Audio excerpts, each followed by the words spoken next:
வணக்கம். நான் மதியழகன். இந்த தையட்டி தனியார் காணிகளில் அமைக்கப்பட்டிருக்கின்ற அந்த சட்டவிரோத கட்டடம் அதுக்கு திஸ்ஸ விஹாரை என பெயர் சூட்டப்பட்டு செய்திகளில் வந்திருக்கும். அது அளவீடு செய்து அதுக்கண்ட ஒரு குழு அமைக்கப்பட்டு அந்த குழுவின் தீர்மானத்துக்கு அமைய அளவீடு செய்து நில அளவை திணைக்களத்தினால் அளவீடு செய்து காணி உரிமையாளர்களிடம் உரிமையாளர்கள் காணிகள் அடையாளப்படுத்தப்பட்டு கையகப்படுத்துறதுக்கான ஏற்பாடுகள் நடந்தது. அதுக்கான 17ஆம் தேதி எங்களுக்கு 17ஆம் தேதி முதல் தடவையாக அளக்கிறதுக்குரிய ஏற்பாடு எங்களை அழைக்கப்பட்டிருந்தோம். 17ஆம் தேதி அதுக்குரிய சார்பானவர்கள் அதுக்குரிய திணைக்கள ஆக்கள் எல்லாரும் இருக்கணும் என்று அது தடை செய்யப்பட்டது.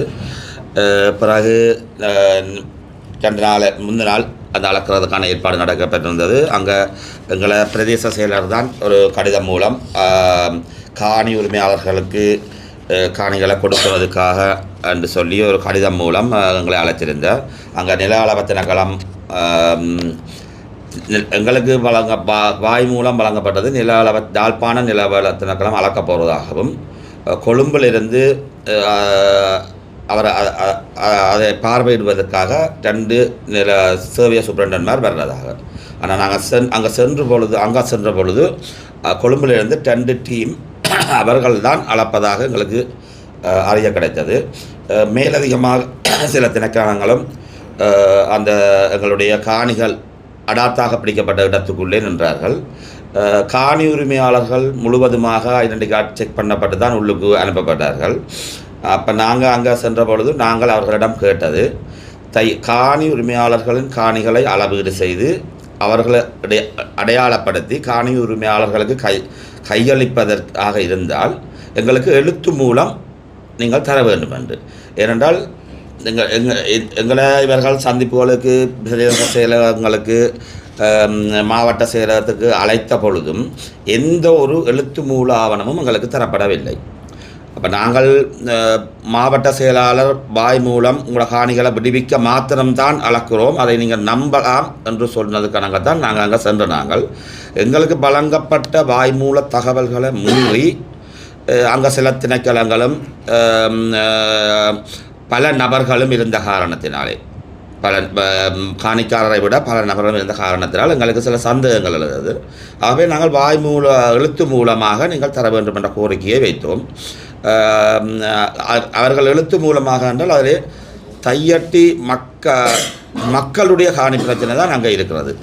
அவர்கள் அதிலே இந்த மக்களுடைய காணி பிரச்சனை என்பதை சேர்க்காமல் பிகாரை தொடர்பான காணி பிணக்குகளுக்கு தீர்வு காண்பதற்காக அதுதான் அவர்களுடைய வழங்கக்கூடியதாக இருந்தது. ஆனால் வாய் மூலம் சொல்லுகிறார்கள் மக்களுடைய காணியை அளந்து மக்களுக்கு கையளிப்பதற்கான இதென்று. அப்போ நாங்கள் அவர்களிடம் கோரியிருந்தோம், நீங்கள் எங்களுக்கு அழைத்திருக்கிறீர்கள், எங்கள் 17 பேருடைய பெயரை போட்டு இந்த பிரச்சனையை தீர்வை காண்பதற்காக என்று நீங்கள் போட்டிருக்கிறீர்கள். யாழ்ப்பாணம் திஸ்ஸ விகாரை தொடர்பான காணி பிரச்சனைகளுக்கு தீர்வு காண்பதற்கான திட்டமிடப்பட்டுள்ள அளவீட்டு நடவடிக்கைக்குத்தான் அழைத்திருக்கிறார்கள், மக்களுடைய பிரச்சனைக்கு அல்ல. அப்போ நாங்கள் எங்களுடைய காணி என்று இந்த கடிதத்தின் மூலம் ஒப்புக்கொள்கிறார்கள், மக்களுடைய காணிகளில் என்ற ஒப்புக்கொள்கிறார்கள். அங்கே பொழுது நாங்கள் கேட்டது இதே போல் 17 பேர்த்த பேரை போட்டு உங்களோட காணிகளை நீங்கள் அடையாளப்படுத்துங்கோ, வந்து காட்டி நில அளவுக்கு அடையாளப்படுத்துங்கோ, அதுக்கு நாங்கள் உங்களோட காணிகளை உங்கள்கிட்ட கையகப்படுத்துகிறோம், உங்களுக்கு தர்றதுக்கான நோக்கம் என்றதை எழுத்தில் தாங்கோ. எங்களுக்கு பொறுப்பானது பிரதேச செயலர் தான் எங்களை அழைத்திருக்கிறார். பிரதேச செயலர் தரவோனும் ஒரு லெட்டர் கேட்டில்லை. இதுதான் எங்களோட கோரிக்கையாக இருந்தது. அதை ஒரு கால் அதுக்கு எழுதி கொடுப்போம் என்ற மாவட்ட செயலர் அதை எழுதி கொடுங்க என்றார். சில சொற்றாளர்களை இணைக்க இறுதி வரை தயங்கினார்கள். ஒவ்வொரு காணிகளை ஒப்படைக்க என்ற சொற்றாடலை இணைக்கிறதுக்கு தங்களுக்கு அதிகாரம் இல்லை. அது வாய் மூலம்தான் சொல்லுவோம். ஆனால் அந்த கொழும்பிலே நடந்த கூட்டங்களில் எடுக்கப்பட்டு விட்டதாக முடிவு. உங்கள் காணிகள் சரிபார்க்கப்பட்டு விட்டது, கொழும்பில் உள்ளவர்கள் சகல அமைச்சு மட்டங்களிலேயும் இது மக்களுடைய காணி என்று ஏற்றுக்கொண்டு விட்டார்கள், ஆகவே உங்களுடைய காணிகளை வழங்குகிறோம் என்பதை வாய் மூலம் மட்டும்தான் சொல்லுகிறார்கள். எழுத்திலே தர முழுமையாக எழுத தொடங்குகிறார்கள். சில சொற்றாடல்களை உட்புகுத்தாமல் அதை மறுக்கிறார்கள். அந்த சொற்றாடல் இருந்தால் காணிகளை மக்களுக்கு வழங்க என்ற சொற்றாடலை முழுமையாக மறுக்கிறார்கள். அப்படியான வாதி பிரதிவாதங்கள் போய் நாங்கள் எழுத்து மூலம் இல்லாத பட்சத்தில் எங்களை காணிகளை அடையாளப்படுத்திவிட்டு அவர்கள் என்ன செய்ய போகிறார்கள் என்று வலுவான சந்தேகம் எங்களுக்கு எல்லோருக்கும் இருந்தது. அதன் பின்னர் சுமார் 1.5 மணி நேரங்கள் காணி உரிமையாளர்கள் மரத்துக்கு கீழே இருக்க விட்டு அந்த உள்ளுக்கு அந்த கட்டடத்துக்கிட்ட இருக்கிற அந்த பிக்குவோடையும் மேலதிகமாக வந்த சிலரோடையும் கலந்துரையாடல்கள் நடந்தது. அந்த அமைக்கப்பட்ட குழுவுக்கு அப்பாற்பட்ட சிலரும் அந்த கலந்துரையாடல்கள் இருந்தார்கள். அமைக்கப்பட்ட குழுவில் உள்ள GADS விட அப்பாற்பட்ட சில பேரும் அந்த கலந்துரையாடல் இருந்தார்கள். 1.5 மணி நேர கலந்துரையாடலுக்கு பிறகு நாங்கள் கேட்ட மாதிரி எங்களுக்கு கடிதம் தரலாம், ஆனால் எந்த ஒரு முத்திரையிடப்பட்ட இதிலேயும் இல்லாமல் வெற்று பேப்பரில் உங்களோட காணி அளந்து உங்களுக்கு ஒப்படைக்கிறோம் என்ற கடிதத்தை தந்து கீழே அதைத்தான் அவர் மாவட்ட செயலாளர் காட்டினது. இந்த கடிதமும் கொடுக்க ரெடி, இத்தனை பேர் சைன் பண்ணியிருக்கிறோம். அதிலே குறிப்பிட்டவாறு அது தையட்டி மக்கள் என்றதும் அதில் சேர்க்கப்படவில்லை. இந்த விகாரை காணி பிரச்சனை சேர்க்கப்பட்டிருக்கு. கீழே 7 பேர் 6 பேர் சைன் பண்ணி இருக்கிறார். அந்த 6 பேரில் எங்களோட பிரதேச செயலாளரும் சைன் பண்ணி இருக்கிறார்.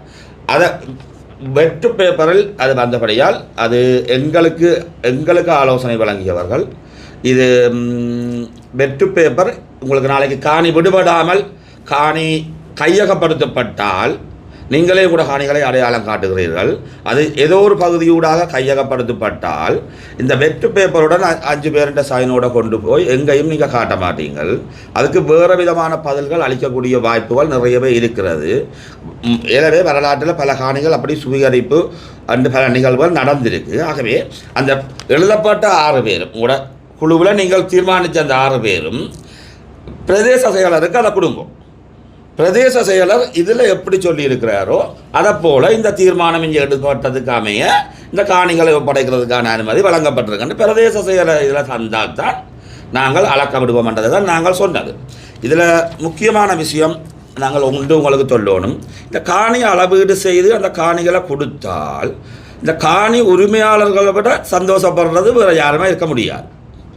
காணிகளை ஒப்படைத்தால் அளவீடு செய்து அதுக்கு நாங்கள் தடையாக எக்காரணம் கொண்டும் தடையாக இருக்க போகிறதில்லை. நாங்கள் எங்களை காணிகளை எடுக்கிறதுக்காண்டித்தான் தொடர்ந்து பல முயற்சிகளை பல விதமான முயற்சிகளை செய்து கொண்டு இருக்கிறோம். அதே நேரம் எங்களோட காணிகளுக்கு மற்றவை அத்துமீறி செய்கிற செயல்பாடு நடந்தால் அதுக்கு உச்சகட்ட எதிர்ப்பை தெரிவிக்கிறதும் இந்த காணி உரிமையாளர்களை தவிர வேறு யாரும் இல்லை. அதை எல்லாரும் முதலாவதாக புரிஞ்சு கொள்ளணும். இந்த காணி விடயங்களில் பல தரப்பட்ட இதுகளில் முதலாவது 17ஆம் தேதி அளவை குழப்பப்பட்ட பின்னர் அதில் உள்ள பாதகமான செயல்பாடுகளை நாங்கள் யாழ் மாவட்ட செயலருக்கு ஒரு கடிதம் மூலம் எழுத்து மூலம் கொடுத்துருக்கிறோம். அந்த கடிதத்தின் பிரதிகள் அதிநேத ஜனாதிபதி பிரதமர் உட்பட பாராளுமன்ற உறுப்பினர் கயேந்திரகுமார், மாவட்ட ஒருங்கிணைப்பு தலைவர் ராமலிங்கம் சந்திரசேகர், பாராளுமன்ற உறுப்பினர் சிவஞானம் ஸ்ரீதரன், ஆளுநர் வேதநாயகன், காணி உரித்து நிர்ணய ஆணையாளர் நாயகம், சிரேஷ்ட நில அளவை அத்தியசர் இவ்வளவு பேருக்கும் இந்த கோப்பியை அனுப்பியிருக்கிறோம். அப்படி இருந்த 22ஆம் தேதி இந்த கடிதம் கையளிக்கப்பட்டது. இந்த கடிதத்துக்கும் எந்த ஒரு எழுத்து மூல பதிலும் இதில் உள்ள நியாயப்பாட்டை மக்களும் புரிஞ்சு கொள்ளுங்க. எழுத்து மூலம் எதுவுமே தர மாட்டோம் உங்களுக்கு. நீங்கள் அதை கேட்கக்கூடாது, எழுத்து மூலம் கேட்கக்கூடாது. அவர்கள் எங்களுக்காக போராடி இருக்கிறார்கள். எங்களோட அதிகாரிகள் எங்களுக்காண்டி போராடி இருக்கலாம் இதோட கோணம் என்று. எழுத்து மூலம் தர்றதால உங்களுக்கு அதில் என்ன நட்டம் அதைத்தான் நாங்கள் கேட்டுனாங்க. பல முறை பிரதேச செயலரிடம் மிக தாழ்மையாக நீங்கள் எழுத்து மூலமாக தாரதால உங்களுக்கு எந்த ஒரு பாதிப்பும் வராது. நீங்கள் எடுக்கப்பட்ட முடிவை எழுத்து மூலமாக எங்களுக்கு தரலாம். ஆனால் எழுத்து மூலமாக நீங்கள் தந்தால் எங்களோட பாதிப்பு தடுக்கப்படும். நீங்கள் எழுத்து மூலமாக தராட்டிக்கு உங்களுக்கு தந்தான தராட்டினா உங்களுக்கு பாதிப்பு இல்லை. ஆனால் தராட்டிக்கு எங்களுக்கு பாதிப்பு வர்றதுக்கான சந்தர்ப்பம் நிறையவே இருக்குது. அந்த காணிகளில் ஒரு பகுதி ஏதோ ஒரு காரணத்தை காட்டி விடுவிக்கப்படாமல் இருக்கலாம். ஜாரோ தனிநபர்களால் தொடர்ந்தும் இதே கையகப்படுத்தலால் இருக்கலாம். எதுக்குமே ஒரு எழுத்து மூலம் அந்த குழுவில் ஒரு முடிவெடுத்தால் அந்த குழுவால் காணி உரிமையாளர்களுக்கு எழுத்து மூலம் கொடுக்கணும். ஏனென்றால் அந்த குழுவில் என்ன கதைக்கணும் என்றது எங்களுக்கு தெரியாது. அந்த குழுவில் ஜார் ஜார் இருக்கணும் என்றும் வாய் மூலம் இவர்கள் சொன்னது தான். மக்களின் பிரதிநிதிகளாக மாவட்ட செயலாளரும் பிரதேச செயலாளரும் போகிறதாக சொல்கிறார்கள். காணி உரிமையாளர்களில் ஒருத்தருமே அந்த குழுவில் இல்லை. அப்போ அங்கே என்ன கதைக்கிறாங்க, என்ன முடிவுன்றது எங்களுக்கு எழுத்து மூலமாக தர்றது தான் ஒரு அரசு அதிகாரிகளுக்கு அழகு. அரசு அதிகாரிகள் பலதரப்பட்டவர்கள் இருக்கிறார்கள். தகுதி இல்லாமல் அந்த இடங்களுக்கு வந்த பல அரசு அதிகாரிகள் இருக்கிறார்கள் என்றது சகல மக்களுக்கும் தெரியும். அவைக்கு அதை எழுத்து மூலம் கொடுக்குறதுல சங்கடங்கள் இருக்குதோ இல்லையோன்றது எங்களுக்கு தெரியாது. எங்களுக்கு அந்த நிலைமை தெரியாது. முறைமை என்றது எழுத்து மூலம், அதுதான் மக்களுக்கு பாதுகாப்பானது. அதைத்தான் நாங்கள் கோரினாங்கள். இறுதி வரை அவர்கள் அதை தரவில்லை. அந்த ஒரு பிரதேச செயலாளர் அழைத்த பிரதேச செயலாளரால் ஏன் நாங்கள் அழைத்த இந்த இந்த எடுக்கப்பட்ட முடிவை பிரதேச செயலாளரும் இருந்து அந்த குழுவிலே ஒரு ஆள் அந்த முடிவை வாய் மூலம் சொல்கிற முடிவை எழுத்து மூலம் தந்து நாங்கள் ஊடகாணிகளை விடுவிக்கிறோம் என்றால் அந்த நில அளவை முடிஞ்சிருக்கும். மற்றபடி எந்த இது ஒன்றும் நாங்கள் இது தடை செய்ய எந்த ஒரு முயற்சியுமே எடுக்கையில். நாங்கள் தடங்களாயும் இருக்கையில். எங்களுக்கு பலத்த சந்தேகங்கள் இருந்தது. எது ஒன்றையுமே எழுத்து மூலமாக அவர்கள் கொடுக்க தயாரில்லை. அவர்கள் உங்களுக்கு காட்டினது வெற்று பேப்பர். எங்களை அழைத்தது பிரதேச செயலாளர். அவர் காட்டினது வெற்று பேப்பரில் 6 பேருடைய கையொப்பம். அதில் பிரதேச செயலாளர் முத்திரையும் இருந்தது. சட்ட ரீதியாக வலுடையதோ அல்லது எங்களுக்கு எங்கேயும் பாதிட முடியும் இப்படி ஒரு பிரதேச செயலாளர் தான் எங்களுக்கு பொறுப்பு. காணிக்கு அந்தந்த பிரதேச செயலாளர் தான் காணிக்கு பொறுப்பு. அந்த அடிப்படையில் தானே அந்த குழுவில் பிரதேச செயலாளர் இணைக்கப்பட்டவர். நீ அது புத்த சாசனம் அமைச்சு தான் அது இருந்திருக்கு. இதிலேயே சொல்லியிருக்கிறோம், புத்த சாசனம் அமைச்சு மேற்குறிப்பிட்ட கடிதத்தினூடாக எடுக்கப்பட்ட முடிவின் ஊடாகத்தான் உங்களை அழைக்கிறோம் என்று. அந்த புத்த சாசனம் அமைச்சு உள்ளடக்கப்பட்ட அந்த குழுவில் காணி உரிமையாளர்களுக்காக பிரதேச செயலாளர் தான் இருக்கிறார். பொதுவாக காணி உரிமை அந்தந்த பிரதேச செயலாளர் தான் அந்தந்த இதுகளுக்கு ஒரு பொறுப்பாளி. ஆனால் ஏன் பின்னிக்கிறார்கள் எது வேற தெரியாது. சில நேரம் அதில் நடந்த நிகழ்வுகள் ஒரு சிலது அந்த கடிதங்கள் துடுக்க ரெடியாகிறாங்க. எங்களை பலதரப்பட்ட மாற்று நிபந்தனைகளை விதித்ததாக ஊடகங்கள் மூலம் அறிகிறோம். நாங்கள் நிபந்தனை விதிக்கல. அவர்கள் எழுத தொடங்குகிறார்கள், ஒரு ஆள் தடுக்குது, திரும்ப எழுத தொடங்குறாங்க, ஒரு ஆள் தடுக்குது. அங்கே நடந்த நிகழ்வு. ஊடகவியலாளர் ஒருவரையும் உள்ளுக்கு விடையில்லை என்றதையும் ஊடகவியலாளர்கள் நீங்கள் இதில் வெளிப்படுத்தணும். என்ன உள்ளுக்கு விட்டிருந்தால் சரியான நிகழ்வுகளை ஊடகவியலாளர் சொல்லியிருக்கலாம். ஒரு தடவை மண்டைக்கு உள்ளுக்கு விடப்படையில்லை. காணி உரிமையாளர்கள் அதை எதிர்ப்பு தெரிவிக்கல. எங்கட காணிக்க ஊடகவியலாளர் வர்றதுக்கு நாங்கள் எதிர்ப்பு தெரிவிக்கல. அப்போ அதை தடை செய்கிறது யார்? ஏன் ஒரு 2 ஊடகவியலாளர் 3 ஊடகவியலாளர் கணவர் வந்தால் குழப்பம் என்ன விட வேண்டிய கடப்பாடு இருந்தது. அப்போ அதை தடை செய்து நீங்கள் என்ன செய்கிறீங்க? நாங்கள் அதில் தடுக்க இல்லை. எங்களுக்கு காணி அளவுறதில் எந்த ஆட்சேபனையும் இல்லை. காணி எங்களுக்கு வரணும், எங்கட காணி எங்களுக்கு வரணும். எங்களுக்கு வர்றதுக்கு உள்ளக தடைகளை ஏற்படுத்தக்கூடாது. அடுத்து இது சம்பந்தமான எந்த ஒரு கூட்டத்துக்கு போனோமே கொழும்புல கூடின கூட்டத்திலையும் என்ன நடந்த அந்த எழுத்து மூலமான அறிவிப்பும் இல்லை. கூட்டம் முடிஞ்சு வந்து காணி உரிமையாளருக்கு இன்றைக்கு நடந்த கூட்டத்தில் இன்ன கலந்துரையாடப்பட்டது அண்டு அந்த அறிவிப்பும் எங்களுக்கு கிடைக்கல. நாங்கள் முடிவெடுத்துட்டோம், அழக போகிறோம், உங்களுக்கு காணி விட போகிறோம். அப்போ இருக்கிற கட்டிடம் என்ன? அப்போ அந்த கட்டிடம் ஜாட்டி ஒரு காணிக்கான வரப்போகுது. அதுக்கு என்ன செய்ய போகிறீங்க? அதுக்கு முடிவெடுத்துருக்கிறீங்களா? நல்லா யோசிங்க. அதுக்கு முடிவெடுத்திருக்கிறீங்களான்றதை முதல் என்ன, அதுக்கு முடிவெடுக்கப்படையில்லை. அதுக்கான விதையும் உங்களுக்கு கூட அதை கண்டைக்கு சொல்லியிருக்கலாம். அது கட்டடத்துக்கு முடிவெடுக்க இல்லை. ஒரு ஒதுக்குப்புறமாக அதை வைப்போம். அது ஒதுக்குப்புறமாயே இது கட்டுக்கும். நீங்கள் எங்களோட பிரதேச செயலாளர் எங்களுக்கு அந்த வாய்மொழி மூலம் தந்த உறுதிமொழியை எழுத்து மூலம் மட்டும்தான் நாங்கள் கோரினென்று நாங்கள் வேண்டாம் என்று தடுக்கையில். அதில் என்ன தடைன்றதை அவ தான் சொல்லுவோம்.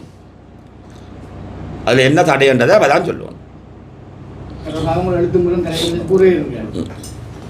ஏன் இது நேற்றைக்கு முற்பட்ட காலங்கள் அவ்வாறான அறிக்கையாக தரவில்லை, உங்கள் எழுத்து மூலம் தரவில்லை நீங்கள் கோரவில்லை? பல தடப்பட்ட கோரியும். உதாரணத்துக்கு எங்களுக்கு 17ஆம் தேதி அளவீட்டுக்கு முதல் வந்த ஒரு சனிக்கிழமை எங்களுக்கு கூட்டம் யாழ் பிரதேச செயலகத்தில் எங்களை அழைச்சி பேசினார்கள். அப்போ நாங்கள் அங்கேயும் எழுத்து மூலம் தர விரும்ப இல்லை. நாங்கள் கூட்ட அறிக்கையை கேட்டோம். பல தடவை நாங்கள் அந்த நேரடியாக போய் கேட்டும் கடைசியாக இருக்கா பிரதேச யாழ் மாவட்ட செயலர் சொன்னார், காணிக்கு பொறுப்பான மாவட்ட அதிகாரிக்கு ஏஜிஏ லேண்டுக்கு நீங்கள் அந்த அறிக்கையை கொடுங்க. 3-4 தரம் போக போக அந்த அறிக்கை எங்களுக்கு கிடைக்கப்படையில்லை. அதாவது உங்களுக்கு காணி அந்த கூட்டத்தில் எங்களுக்கு சொன்னது, வாய்மொழி மூலம் சொன்னது, அளந்து உங்களுக்கு கையளிக்க போகிறோம். அந்த கூட்டத்தில் நடந்த அறிக்கையே தரலான்னு தானே, தர இல்லை. எங்களுக்கு கொடுக்க சொல்லிட்டாருல்ல இவருக்கு. அவர்கிட்ட நாங்கள் போய் கேட்டோம், அந்த அறிக்கையை தாங்குவோம். பல தடவைப்பட்ட 5 இருக்குது, அங்கே இருக்குது, சைன் பண்ணிட்டோம். சைன் பண்ணையில் சைன் பண்ணிட்டோம். கோல் எடுக்க சைன் இருக்குது, ரெடியாக இருக்குது. இப்போ திடீரென்று அது 2ஆம் முறை அளக்க வலிக்கிற முதல் இல்லை, அதாவது சனிக்கிழமை சும்மா சந்திப்பு தானே, இது நடந்த உண்மையான நிகழ்வு. அது சனிக்கிழமை சும்மா சந்திப்பு தானே, இதுதான் பதில் வந்தது. படைச்செடுக்கலுமோ ஒபிசுக்குள்ளே போய் நாங்கள் இழுத்தெடுக்கலுமோ அவர்கள் தரணும். அவர்கள் இதில் அதான் நாங்கள் சந்தேகப்பட்டது, வலுவான சந்தேகம். நாங்கள் அன்றைக்கு எழுத்து மூலம் இல்லாமல் தரமாட்டம் பண்ணதுக்கு வலுவான சந்தேகம். எந்த ஒரு எழுத்து மூலம் இதையுமே எங்களுக்கு தர்றதுக்கு தயக்கம் காட்டுறாங்க. அவ்வாறு தராத பட்சத்தில் எதற்காக என்ன சூழ்நிலையால் காணி அளக்கிறதுக்கு நீங்கள் விளக்கம் தெரிவித்திருந்தீங்க. ஏற்கனவே உங்களுக்கு எழுத்து மூலம் ஒரு அறிக்கையிலோ ரிப்போர்ட் தராத பட்சத்தில் இருந்த சூழ்நிலையில் எந்த நம்பிக்கையில எந்த உத்தரவாதத்தின் அடிப்படையில் காணி அளவிடுவதற்கான இதுக்கு இணங்கி சென்றார் அவர்கள் அதுக்கு நாங்கள் கேட்டதுக்கு யார் அளக்கிறது என்று நாங்கள் கேட்ட பொழுது திரும்ப கேட்க சொன்னாங்க. யாழ்ப்பாண நில அளவு திணைக்களம் தான் அளக்கிறதாக 4 பேர் பேரை வாசித்து சொன்ன தகவலை சொன்னாங்க. இந்த 4 பேரும் அங்கே இருந்து அந்த கூட்டத்தில் கலந்து கொண்டவர்கள் சார்பாக வரப்போகிறாங்க. அது தங்களுக்கு தேவை. ஓகே, நாங்கள் மேக்சிமம் விட்டு கொடுக்கணும். இதை அளவீட்டு செய்து இந்த காணி பிரச்சனை நெடுந்தூரமாக போகுது, அதை முடிக்கிறதுக்கு மேக்சிமம் முடிஞ்ச அளவுக்கு இறங்கி போவோம்ன்ற ஒரு எண்ணப்பாடோட. ஆனால் நில திணைக்களம் 2 யூனிட் வருதுன்றது முழுக்க அளக்கிறதுக்கு அங்கே தான் வந்திருக்கணும். எங்களுக்கு அறிவிக்கப்படாத பலர் அங்கே நிற்கணும் நாங்கள் போகும் பொழுது. ஆனால் எங்களை வாசலில் காவல்துறை மறைச்சி செக் பண்ணுது ஐடென்டி கார்டு. இப்படியா நாங்கள் போன பொழுது நடந்த நிகழ்வுகள் தான். போகும் பெற எங்களால் முடிஞ்ச அளவுக்கு இறங்கி அந்த நிகழ்வை முடிக்கணும் என்ற ஒரு மனவிருப்பத்தோடு போகணும். நாங்கள் அங்கே போக நடந்த நிகழ்வுகள் பலத்த சந்தேகங்களை ஏற்படுத்தினது. பல திணைக்களங்கள் எங்களுக்கு இவர்கள் வாய் மூலம் சொல்லப்படாத திணைக்களங்களும் அங்கே நின்றாங்க. அது எங்களுக்கு பலத்த சந்தேகங்களை ஏற்படுத்தினது. அப்போ திரும்பவும் நாங்கள் அதில் வச்சு எழுத்து மூலம் தந்தால் தான் நாங்கள் சம்மதிப்போம். அதுலேயே ஏன் 4 தரம் 5 தரம் எழுத இப்போ இந்த தடப்படுது. மாவட்ட செயலாளர் சொல்லியிருக்கின்ற தாங்கள் நீங்கள் கூறிய அனைத்தையும் அதிக அளவு தங்களை மூளை விட்டு கொடுப்பது செயல்பாட்டு தங்களுக்கு மூலக்கூடிய இதை செய்து தந்திருக்கிறோம்னு சொல்லி நீங்கள் தான் அதை குழப்பி இருக்கிறதாக கூறியிருக்கின்ற நீங்கள் கூறிய அனைத்து விடயங்களுக்கும் உச்ச பட்ச நடவடிக்கைகளை தான் மேற்கொண்டு அதுக்கான தீர்வை வழங்கி இருக்கிறதாகவும் அதன் அடிப்படையில் தான் காணி அளவு நேற்றைய தினம் நடைபெற முன்னெடுக்கப்பட்டதாகவும் கூறியிருக்கின்றார். அந்த இடத்துல நீங்கள் தான் இந்த காணி அளவிட தடுத்ததாக குற்றஞ்சாட்டி. இந்த இடத்துல நான் என்ன சொல்ல விரும்புகிறேன்டா, எங்களோட கோரிக்கையில் அவ்வளோத்தையும் நிறைவேற்றுறதுக்கு உச்சபட்சம் அவர் முயற்சித்து அதுக்குரிய தீர்வையும் தந்து நாங்கள் அளக்கப்படையிலன்னு தான் அவற்றை குற்றச்சாட்டு. இதை ஜூம் பண்ணிடுங்க. 15/4/2026 அரசு அதிபர்கிட்ட நாங்கள் எழுத்து மூலம் எங்களோட கடிதம் கொடுத்துருக்குறோம். என்னென்று சொன்னால் எங்களுக்கு எழுத்து மூலமான உத்தரவாதம் தரப்பட வேணும். எழுத்து மூலமான உத்தரவாதம் அவர் எப்படி தந்திருக்கிறாருண்டா, ஒரு வெண்மையான A4 தாளில்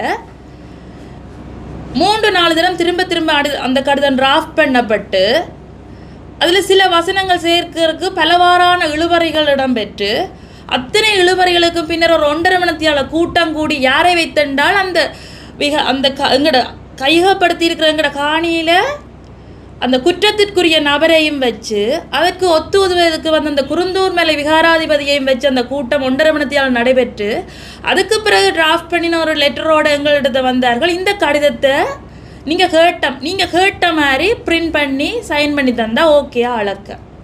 அந்த இடத்துல நாங்கள் சொல்லியிருந்தாங்க கொஞ்சம் போகிறோங்க, நாங்கள் எங்களுக்குரிய லீகல் அட்வைஸ் எடுக்க வேணும். ஏன்னா நாங்கள் யாரும் லாயர்ஸ் இல்லை. ஆனால் எதிர்த்தரப்பில் நிற்கிறவை வந்து எத்தனையோ SLAS படித்தார்கள் இருப்பினும் எத்தனையோ டிகிரிக்கு மேலே டிகிரி எடுத்து இப்படியான செயற்பாடுகளில் சட்ட வல்லுமையும் பல புலமைகளும் பெற்றார்கள் இருக்கக்கூடும். அவர்கள் அறிவுறுத்தல்கள் டிஸ்கஷன்கள் நடத்தின இடங்கள் அது உயர் மட்டங்களாக இருக்கக்கூடும். அப்படித்தான் இருக்கிறது.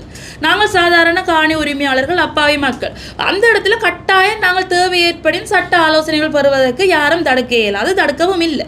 நாங்கள் சட்ட ஆலோசனைகள் பெற்றுக்கொண்ட இடத்துல வந்து எங்களுக்கு கூறியிருந்த விடயம் அந்த அரசு இலச்சினை பதிக்கப்பட்ட அந்த கடித தலைப்பு லெட்டர் ஹெட்டில் வந்து அந்த சம்பந்தப்பட்ட நிர்வாக அதிகாரி ஒரு நிர்வாக கடிதம் எவ்வாறு பரிமாறப்படுமோ அவ்வாறே அந்த ஒரு நிர்வாக ரீதியான அவரது தகமைக்குரிய அந்த மட்டத்திற்குரிய அதிகார மட்டத்திற்குரிய கடிதம் எவ்வாறு பகிரப்படுமோ அவ்வாறான ஒரு முறையில் தகுந்த சீல் அடிக்கப்பட்டு பரிமாறப்படும் சில சொற்பதங்கள் இணைக்கப்பட்டு உங்களுக்கு வழங்கப்படும் பட்சத்தில் எந்த ஒரு சிக்கலும் இல்லை. எங்களுக்கு வந்து அந்த ஒனூர் என்று சொல்லி நிறுவனத்தின் டிரெக்டர் வந்து எங்களுக்கு ஒரு அந்த இடத்துல ஒரு தரகராசை ஏற்பட்டு எங்கள்கிட்ட வந்து இது வந்து அடிக்க போயிட்டு நம்ம இந்த லெட்டர் இது வந்தால் ஓகேயா சரி ஓகே அடிச்சுட்டு வந்த லெட்டர் அப்படி லெட்டர் ஹெட்டில் இல்லை. அந்த நேரம் எங்களுக்கு இன்டர்மீடியட்டாக செயற்பட்டவர் வலிகாமம் வடக்கு பிரதேச சபை தவிசாளர் சுகீர்தன் அவர்கள்.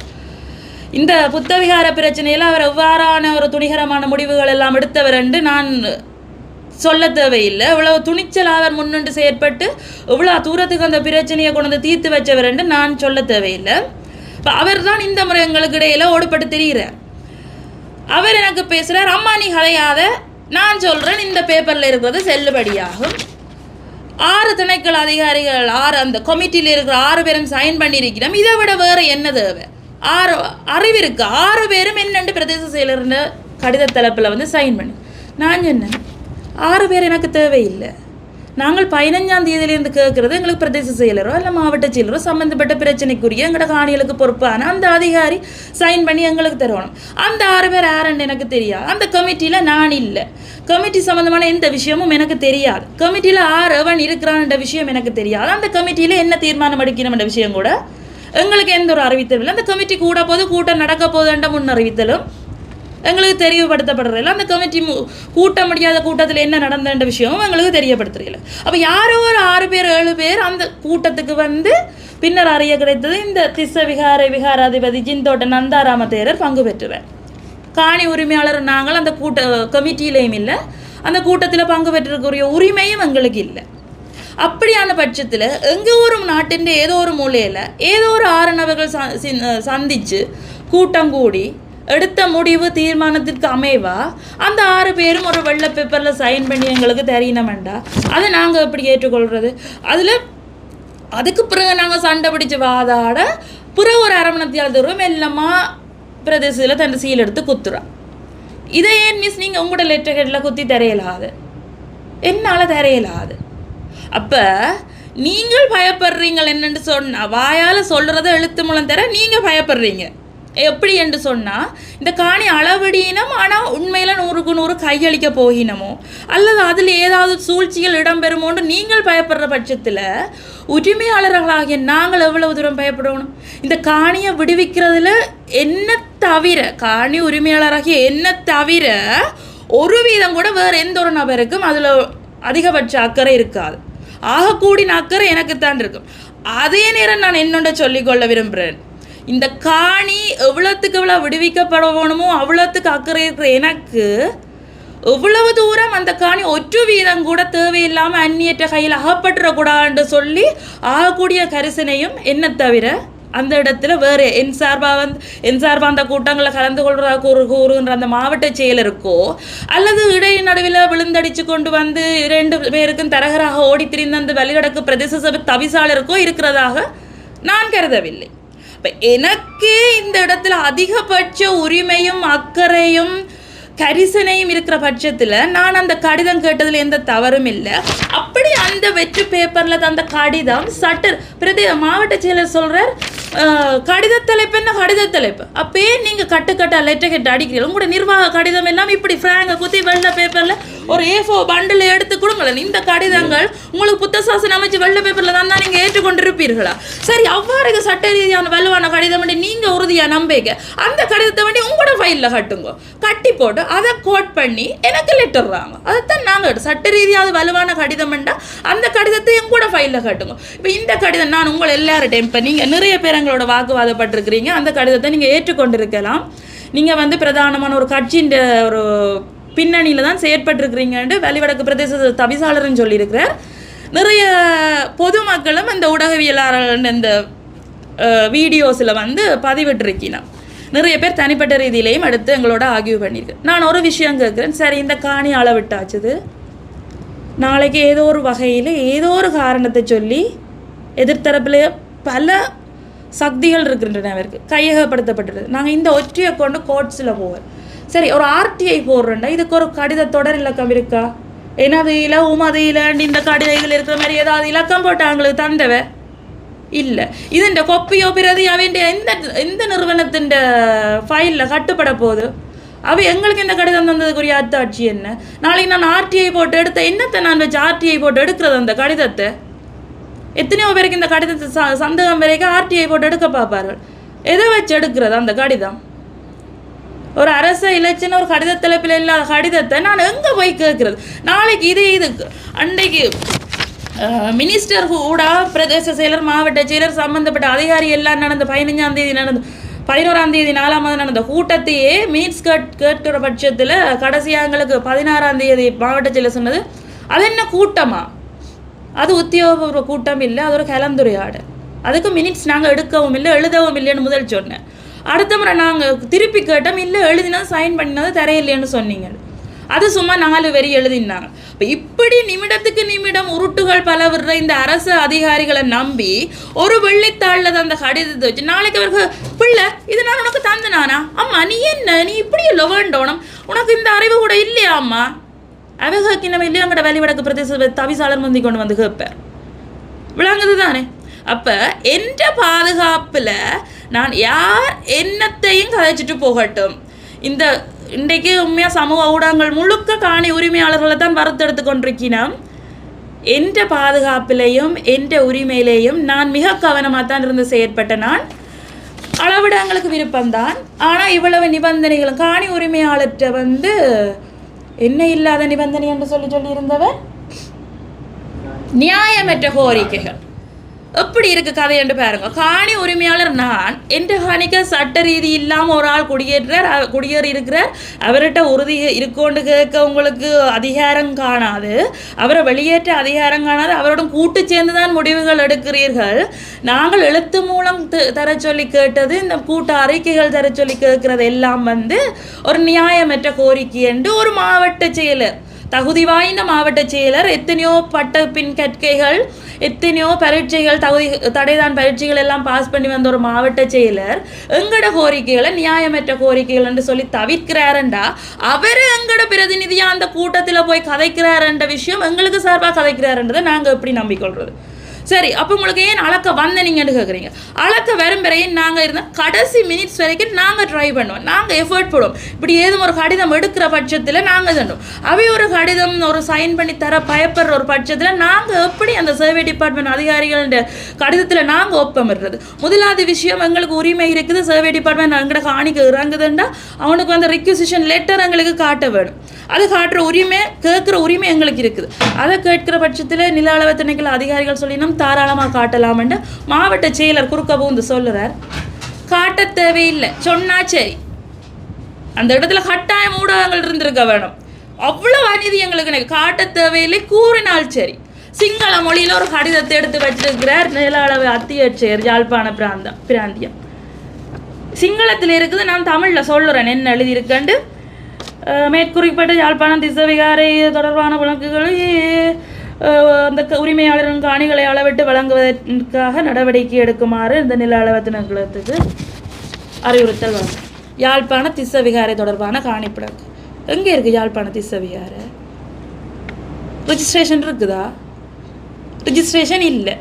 ஆனால் அது எல்லாம் அரச தலைப்போட யாழ்ப்பாண திசவிகாரை என்று பெயர் சூட்டினா. யாழ்ப்பாண திசவிகாரை அது தையட்டியனும் போட இல்லை, அதுக்குள்ள கொஞ்சம். அப்போ அதை எங்களோட மாவட்ட செயலர்கிட்ட நாங்கள் கேட்ட இடத்துல அவர் எங்களுக்கு சொல்கிறார், என்னப்பா விசர்க்கதை கதைக்கிற, உண்ட பக்கத்துலேருந்து நீ எழுதுகிற கடிதம் எல்லாம் என்னென்று தட்டுற, என்னென்ன தடுப்பு இருக்குது? தையட்டியில் சட்டவிரோத கட்டிடம். நீ உண்ட சார்பிலேருந்து கடிதம் எழுது, அவன் தண்ட சார்பிலேருந்து ஹெடிங் போடுறான். ஆட்ட சார்பிலேருந்து அவன் தண்ட சார்பிலேருந்து எவன்ட்ட சார்பில் அவன் எழுதுறான். அப்போ கடிதம் எழுதுறது நடத்துறது எல்லாம் யார் கடிதம் எழுதுறது? யார் இந்த பிரச்சனையை கொண்டு போய் தீர்வு கண்டுபிடிக்கிறது? புத்த சாசன அமைச்சர் நடுநிலைமையண்டாத்தான் அவர் கடிதம் எழுதலாம், இந்த பிரச்சனைக்கு ஒரு தீர்ப்பாக இருக்கலாம். அவர் புத்தபிக்குன்ற பக்கத்துல இருந்து கடித தலைப்பு போடுறாருண்டா அவர் ஆற்ற சார்பான நபர். விளங்குது தானே பிரச்சனை? அப்போ அந்த சர்வே டிபார்ட்மெண்ட் அதிகாரி வாசிக்கிறார் யாழ்ப்பாண திஸ்ஸ விகார பிணக்குகளை தீர்க்கிறதுக்கு நில அளவை விட்டு முடியுங்கொண்டு சிங்களத்தில் இருக்கிறத அவர் சிங்கள இலக்கியம் எல்லாம் தரவாக தெரிஞ்சால் மாதிரி தமிழில் வாசித்து கொண்டு போகிறேன். தமிழில் எழுதி எனக்கு தந்தாலே நான் கேட்குறேன், சுத்த தமிழில் எழுதி நான் ஒரு தமிழன், பிறந்தது தமிழ், படித்தது தமிழ், கதைக்கிறது தமிழ், தமிழில் எழுதி ஒரு கடிதம் தந்தாலே, ஒரு அலுவலக ரீதியான ஒரு சட்ட ரீதியாக கடிதம் தானே, நான் ஒரு நோமல் ஆளண்ட ஒரு கண்ணால் பார்க்க அதில் உள்ள சூழ்ச்சிமங்கள் தமிழையே எத்தனையோ விதமாக எழுதலாம். சாதாரணமாக நான் ஒரு கண்ணால் பார்க்க அதில் லொக் எனக்கு விளங்காது. அப்போ அதை விளங்காமல் நான் சைன் பண்ணக்கூடாதுங்கிறத நாங்கள் லீகல் அட்வைஸ் எடுக்கிறோம். அந்த லொக்கை பயன்படுத்தி நாளைக்கு எங்கட காணி பறி போயிருக்கூடாது. அப்போ சிங்கள மொழியில் வர கடிதத்தை வேண்டி ஃபைலில் கட்டிட்டு எனக்கு நல்லா சிங்களம் தெரியுமென்ற தோரணையில் இருக்கிறோம். உங்களோட உரிமை இல்லையா ஒன்றில் நீங்கள் ஆங்கிலத்தில் வேணுங்கோ இல்லாட்டி சிங்களத்தில் வேணுங்கோ கடிதத்தை, அந்த கடிதம் உங்களுக்கு நீங்கள் காட்ட வேணும். சிங்களத்தில் நாங்கள் என்ன எழுதியிருந்தானே எனக்கு தெரியாது, அவர் சொன்ன தமிழை நான் கேட்குறேன். அதில் அந்த மாவட்ட செயலர் எங்கட பக்கம் நிற்க வேணும். எத்தனையோ விஷயத்துக்கு நாங்கள் கதைக்கிறோம், கத்துறோம், அழுகிறோம், எதுவுமே பாராமுகமாக காணியை அளக்க வேணும்னு கடும் முனைப்பில் அவர் முயற்சி எடுத்திருந்தவர், கடும் முயற்சி. அவருக்குன்னே அப்புறம் பிரதேச தவிசாலம் கடுமையான முயற்சி எடுத்துக்கொண்டு வந்தவர் காணி அளக்குறதுல. ஆனால் அதே முயற்சி கையளிக்கிறதுல எடுக்கணும்னா எங்களுக்கு அந்த கடிதம் தந்திருக்கணும். உண்மையாக அதே முயற்சி அதே காணி உரிமையாளர்கிட்ட கையளிக்க போயினோம்டா அந்த இலச்சினப்படுத்த கடிதத்தில் அந்த பிரதேச செயலை தாரதுக்கு தயங்கி இருக்கக்கூடாது. இவ்வளவு சந்தேகத்துக்கு மத்தியில் நாங்களும் அளக்க விட்டுருக்க வேணுமான்னு இனி நீங்கள் ஊடகங்கள் பார்த்துக்கொள்ளுங்க. இதுக்கு மேலே நீங்கள் எங்களில் தவறு சொல்கிறீங்கன்னு சொன்னால் நாங்கள் அதை எதையுமே நாங்கள் தலைக்கேற்ற அளவில் இல்லை. எங்களோட பாதுகாப்பு, எங்களோட காணி ஒரு வீதம் கூட இது நான் எந்த காணி எந்த பரம்பரையை மட்டும் யோசிக்கல, ஒட்டுமொத்த தமிழினத்தை பற்றி தான் யோசிக்கிறேன். இது அரசியல் சார்ந்த ஒரு குறிப்பிட்ட கட்சி சார்ந்த இதுன்னு சொன்னால் அதுதான் கட்டாயமாக அரசியல். ஏன்னா எந்த காணி அவனுக்கு அந்த காணியை எடுத்து கொடுக்குறது குருந்தூர் மேலே விகாராதிபதி எப்படிப்பட்டவர் என்று சொல்ல தேவையில்லை, அங்கே என்னென்ன நீதிமன்ற தீர்ப்புகள் வழங்கப்பட்டிருக்குன்னு சொல்லதில்லை. அப்படியான ஒரு விகாராதிபதி அந்த இடத்துல சமூகம் அளித்து அந்த மேல்மட்ட கூட்டங்கள் கூடி கதைக்கலாம் அந்த இடத்துல நிற்கிறாருண்டா நாங்கள் சந்தேகப்பட்டதில் எள்ளளவும் பிழை இல்லை. இதில் 22ஆம் தேதி நாங்கள் மாவட்ட செயலாளருக்கு அனுப்பின கடிதங்கள பிரதிகள் சகல பாராளுமன்ற உறுப்பினர்களுக்கு முதல் காட்டி உங்களுக்கு சொல்லியிருக்கிறேன். இதன்படி பாராளுமன்ற உறுப்பினர் கஜேந்திரகுமார் மாவட்ட செயலாளருக்கு ஒரு கடிதம் அனுப்பியிருக்கிறார். அந்த கடிதத்துக்கான பதில் மாவட்ட செயலாளரிடமிருந்து 28ஆம் தேதி அளக்க போகிறோம், 27ஆம் தேதி ராவு தான் பதில் வந்திருக்கு. அந்த பதிலில் 71ஆம் ஆண்டு ஒரு பிரதேச சபையினுடைய பட அமைப்பில் அங்கே புத்தகோயில் கொண்டு காட்டப்படுது. அந்த படத்தை பேஸ் பண்ணி தான் அளவை செய்யத்தான் கொழும்புலேருந்து வந்திருக்கணும்ண்டு அன்றைக்கு காலமே அந்த கடிதத்தில் பதில் வருது. அதை பற்றி தான் அளக்க போகிறோம்ண்டு அந்த கடிதத்தை பாராளுமன்ற உறுப்பினர் எங்களுக்கு அனுப்புவார் தானே, அன்றைய காலமே தான் எங்களுக்கு வருது. 27ஆம் தேதி தான் அதுக்கு பதில் போகுது, 28ஆம் தேதி அளக்க நேற்று காலமே தான் எங்களுக்கு வந்தது. நான் கொண்டே எங்களோட மாவட்ட செயலாளர்கிட்ட கேட்டேன், சார் அவரை நம்பி அவர்கிட்ட வாய் மூலம் நம்பி தான் நாங்கள் அந்த சொட்டுக்கு போனாங்க, எந்த எழுத்து மூலமே இல்லாமல் என்ன நம்புங்கோ வாங்கோ எங்கட முயற்சி காணி முடியணும் அளக்கோணுமென்ற முயற்சியோடு போனாங்க. சார் 71ஆம் ஆண்டு படத்தை ஒரு பதில் வந்திருக்கு உங்களோட கடிதத்துக்கு, நீங்கள் பதில் நினைப்பி இருக்கிறீங்களா? அந்த படம் என்ன பார்த்தனீங்களோ இல்லை, அந்த படம் யார்கிட்ட இதில் இருக்குது, யாராவது பார்த்துறீங்களோ? உங்களோட யாழ் மாவட்ட நிலாளத்தில் இருக்கிற சூப்பரிண்டென்ட்டை கேட்குறேன், அது என்னன்னு யோசிக்கிறேன். அது நடந்த விஷயங்களை சொல்கிறோம் உங்களுக்கு. அப்போ இருக்க கொழும்புலேருந்து வந்த டீம் ஒரு ஆள் எடுத்தார், அதை பிரிக்க நாங்கள் இதில் எங்கே நிற்கிறோம், அதில் படம் புத்தகோயில் மார்க் பண்ணி இருக்குது, பின்னுக்கு ஒரு வெட்ட வழி இருக்குது, நாங்கள் இதில் எங்கே நிற்கிறோம் காட்டுங்கோ. ஒரு இடத்தை காட்டினார். அப்போ கூகுள் ஏர்த்தில் உங்களுக்கு அதை காட்ட முடியுமா? இப்போ எடுத்து பின்னுக்கு 2 எங்களுடைய அதிகாரிகள் இல்லை அது தேவையில்லை பதில் கொழும்புலேருந்து வந்த டிவிஷன்கிட்ட காட்ட தானே வேணும். அந்த படத்தை பேஸ் பண்ணி அளக்கிறாண்டால் அதை ஏர்ட் பண்ணினால் அந்த படம் எல்லாமே எங்களுக்கு வந்துட்டுது. இது முன்னுக்கு அந்த படம் அதை கூகுளில் சர்ச் பண்ணால் அது வேறு எங்கேயோ காட்டுது. இப்போ இது என்ன நடக்குது? செவ்வியர் மேலே தெரியாதா? செவ்வியர் மேலே காட்ட விட்டுருக்கணும். செவ்வியர் சூப்பரிண்டென்ட் கொழும்புலேருந்து வந்தவரை அதை கொண்டு அதை வச்சு தான் இழக்க போயிடும். அப்போ அதை கூகுள் ஏர்ட் பண்ணி எங்களுக்கு காட்டத்தானே வேணும். நாங்கள் தானே காணி உரிமையாளர்கள், அது தடுக்கப்படுது. சரியோ, இப்படியான இதுகள்லாம் எங்களுக்கு சந்தேகத்தை வலுவாக்குனது. 2வது விஷயம் எல்லாரும் சொல்லினோம், நாங்கள் சிங்கள சேவையர் வசனம் ஒரு சில இதுகளில் அவர்கள் வந்ததை நாங்கள் தடுத்ததாக. எங்களுக்கு சிங்கள சேவையர் நிலவையாளர்கள் தமிழ் நிலவையாளர்கள் எந்த வேறுபாடும் இல்லை. ஒரு இஞ்சி ஒரு சிறுகளவும் இல்லை. நாங்கள் எங்களுக்கு நீங்கள் அறிவிக்காமல் கொழும்புல இருந்து கொண்டு அளக்க வேண்டிய தேவையில்லை. ரெண்டாவது, ஜாழ் மாவட்டத்தில் நில அளவு திணைக்களம் இருக்கும் பொழுது இங்கே உள்ள காணிகளை கொழும்புல 2 டீமும் இங்கே ஒரு டீமுமா 3 டீமாக என்னத்துக்கு அளக்கணும், 3 குழுவாக நில அளவு திணைக்களம் என்னத்துக்குரிய அளக்கணும். அந்த குழுக்கள்லையும் ஒரு குழுவிட்ட தான் அந்த 71ஆம் ஆண்டு படம் இருக்குது.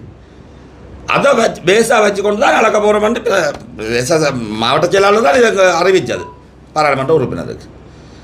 எவ்வளவு முரண்பாடுகள் இருக்குது, நம்ம வலுவாக ஜோதிச்சு பாருங்கள், எவ்வளவு முரண்பாடுகள். நாங்கள் எக்காரணம் கொண்டு கொழும்புலேருந்து வந்தவையே நாங்கள் எதிர்க்க இல்லை. அளக்கலாம் எங்களுக்கு எழுத்து மூலம் தாங்க. நாங்கள் அந்த கேள்வியை கேட்டுனாங்க, எதற்காக மாவட்டத்தில் நில திணைக்களம் இருக்கும் பொழுது எதற்காக நீங்கள் கொழும்புல இருந்து 2 குழு வர வேணும், அதை மேற்பார்வை செய்ய 2 பேர்ன்றது வேறு விஷயம். எங்களுக்கு அறிவித்தல் செய்தது அப்படி. ஆனால் அங்கே அளக்கிறதுக்கு 2 குழு வந்திருக்கு. அப்போ அந்த அளக்கிறதுக்கு குழு அந்த கேள்வியை தான் கேட்டாங்க. எங்களுக்கு நாங்கள் எந்த எதிர்ப்பும் தெரிவிக்கல. ஒரு வசனம் நாங்கள் சொன்னாங்கள், அப்படியாக இருந்தால் அவை அப்படி தான் அளக்கணும் என்றால் ஜாழ் மாவட்டத்தில் மாவட்ட நில அளவு திணைக்களமும் அதுக்கு ஒரு சூப்பரிண்டனும் தேவையில்லை தானே. இங்கே உள்ள காணி அளக்கிறதுக்கு எங்கேயோ இது மனிதாபிமானம் உள்ள இதண்டா அளக்கவே கூடாது. எவ்வாறு அதிக பாதுகாப்பு வலயங்கள் இன்ற வரை மாவட்ட செயலாளருக்கு கையளிக்கப்பட்டு திறந்து விட்டாங்களோ, மக்கள் தனியார் பிடிச்சு தான் அளந்தது. அதே போல தான் இதுக்கும் நீதி நியாயம் என்று விடக்கு போகணும். இதுக்கு நடுவில் ஒரு நில அபகரிப்பாளர் ஒரு எங்கட நிலத்தை திருடி வச்சிருக்கிற ஒருத்தர் இருக்கிறதுக்கு இவ்வளவு ஏற்பாடு 2 குழுமம் எல்லாம் வரைக்கும் எங்களுக்கு வலுவான சந்தேகங்கள் வருந்தானே. நாங்கள் அதுக்கும் அழுத்து மூலம் கேட்டதுக்கு தரையில்லை. ரெண்டாவதாக, இத்தனை காலமும் இந்த முதல் வழக்கு போட்டிருக்க வேண்டியவர் அனுமதியற்ற கட்டடத்துக்கு பிரதேச சபை தலைவர், பிரதேச சபையால் அன்றிலிருந்து இன்று பேர் பல தடவை வழக்கு போட்டதாக பிரதேச தலைவர் தொடர் சுகிர்தான் பல தடவை எனக்கு நேரடியாக சொல்லியிருக்கிறார். ஆனால் எந்த வழக்கும் இன்று வரை போடப்பட இல்லை. சமீபத்தில் ஏகமனதாக பிரதேச சபையில் வழக்கு போடுறதா தீர்மானம் நிறைவேறினா பிறகும் இன்று வரை வழக்கு போட இல்லை. இதுக்கான காரணம் என்னன்றதை நேற்று இடநடுவில் வந்து நான் பொறுப்பு முடகாணிகளுக்கு லெட்டர் நான் தரலாம், பிரதேச சபை தலைவராக நான் தரலாம், நான் பொறுப்பு காணி எடுத்து தருவேன், நீங்கள் அளக்க விடுங்கோண்டு நிர்பந்தத்தை அந்த பிக்குமார்கிட்ட போகிறது அங்கே போகிறது வந்து நிர்பந்தத்தை செய்த அன்புக்குரிய எங்களோட பிரதேச தலைவர் இதுக்கான காரணத்தையும் சொல்லணும். அப்போ இது ஒரு கட்சி மறைச்சி தான் சொல்கிறேன். நீர் எந்த கட்சி என்றதை முதல் சொல்லும், மக கட்சி இருக்கோன்றது சொல்லணும். இதுகளெல்லாம் சொல்லத்தானே வேணும். கட்சி எந்த கட்சியும் மறைக்கல, இங்கே எந்த கட்சியும் இல்லை. இவருக்கு முதல் இருந்த எங்கட எங்கட ஹானிகள் அந்த கட்டிடம் கட்டப்பட்டிருக்கிற அந்த தையட்டி ஏரியாக்குரிய போர்ட் மெம்பரும் முதல் எந்த பிரதேச சபையில் எந்த எதிர்ப்பும் தெரிவிக்காத காரணத்தினால காணியை இழந்த தம்பி சாருயன இந்த முறை ஒரு கட்சி, அந்த கட்சி தான் ஆக்கிரமிக்கிற இடம் எல்லாம் நிற்கிற ஒரே கட்சி தமிழர் சார்பில். உங்கள் ஊடகம் எல்லா இடமும் போகும் பார்க்கும். அந்த கட்சி தம்பி நீனில் உண்ட பிரதேசத்தில் நீனில், அப்போ தான் பிரதேச சபையில் நீ கதைக்கலாம். பிரதேச சபையை அதுக்கு சார்பாக நடக்குது. அப்போ பிரதேச சபை தவிசாளர் இந்த தவிசாளர் தான் முதல் பிரதேச சபையின் தவிசாளர். போட்டுட்டன் என்று போடாததுக்குரிய காரணம் நேரடியாகவே கேட்குறேன், உங்களுக்கு பணப்பரிமாற்றம் நடந்ததா? இந்த கட்சி நேற்று கட்சி ஒன்றும் பெற இல்லை. அப்போ ஏன் நீங்கள் போட இல்லை? இதை நீங்கள் முதல் விளங்கப்படுத்துங்கோ. மிக இலகுவான அந்த வழக்கை நீங்களே ஏன் போட இல்லை? இந்த நிமிஷம் என்னொன்றையும் சொல்கிறோம், சிங்கள யார் வந்து அளக்கிறாண்டாலும் எங்களுக்கு எந்த இதுவும் இல்லை. ஆனால் இனியுள்ள ஒரே ஒரு தீர்ப்பு இப்போ பிரதேச மாவட்ட செயலாளர்கிட்ட கையளிக்கப்பட்டது அதிகார பாதுகாப்பு வலயத்திலேருந்து. இது அவர் பல தடவை எங்களுக்கு சொல்லிட்டார். நீங்கள் மற்ற இடத்தை விட்டது போல் இது ஓப்பனாக விடுங்கோ. இவ்வளோ காலமும் போலீஸ் பெரிய பாதுகாப்பாக இட்டது, அதுக்கு கட்டடத்துக்கும் போலீஸ் பாதுகாப்பாக நிற்கட்டுக்கும் 6-7 ஏக்கர் இருக்குது. மிச்ச இடத்தை நாங்கள் எங்களோட வாழ் எங்களோட சேவையரவா ஜாலம் எங்களோட பணக்கை நாங்கள் முடிக்கிறோம். அதுக்கு நீங்கள் யாரும் தலையிடாதீங்கோ. இவ்வளோ காலம் நடந்த நடைமுறையை பின்பற்றுங்கோ, ஓப்பனாக விடுங்கோ. நாங்கள் அழகுக்கிறோம். அளந்து கொண்டு போக உங்களோட கடமையாக வந்து எங்களுக்காண்டி தானே உங்களை அந்த சீனில் இருத்தினது. என்ன இங்கே பிரதேச செயலாளரை அரச வாகனத்தில் பிக்னிக் போகிறதுக்கு கொழும்புக்கு போகிறதுக்கு இருத்தே இல்லை. மக்களுக்கு சேவை செய்ய தான் நிறுத்தி இருக்குது. மக்களுக்கு கடிதம் கொடுக்க கை நடுங்குது. இதான் உண்மை. சைன் பேக்காக கை நடுங்குது. நாங்கள் உங்கள்கிட்ட கேட்குறோம், நீங்கள் எங்களுக்குரிய நிவாரணமாக அதில் வந்து ஓப்பனாக விட்டுட்டு நாங்கள் அளக்குறோம், அதில் வந்து பார்த்து அந்த கட்டடம் எங்கே வருது யார்டேக்க வருதுன்ட்டு பாருங்கோ, அதுக்குரிய தீர்வை நீங்கள் காணுங்க. இல்லாட்டி அரசு அதிகாரிகள் தானே, அரசு உங்களை அதிகாரிகளாக வச்சிருக்கு.